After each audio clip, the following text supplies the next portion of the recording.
మన తాతలు ఏటి నీళ్లు తాగారు, మన నాన్నలు బావి నీళ్లు తాగారు, మనం బోరు నీళ్లు త్రాగాము.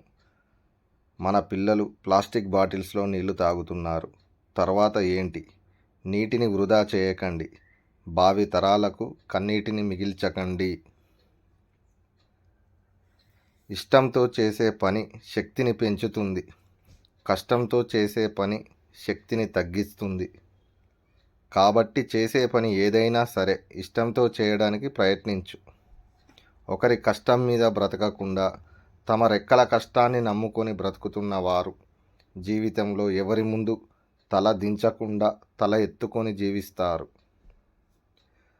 తృప్తి పేదవారిని కూడా ఆనందంగా ఉంచుతుంది, అసంతృప్తి ధనవంతుడిని కూడా మనశ్శాంతి లేకుండా చేస్తుంది. బిడ్డను తన భుజాలపై మోస్తున్నప్పుడు ఏ తండ్రి కష్టంగా feel అవ్వడు.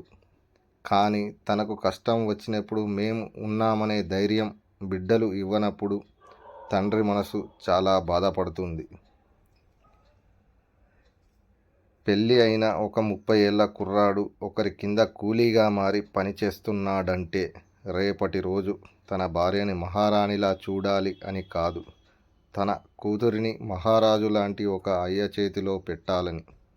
Please watch and subscribe my channel.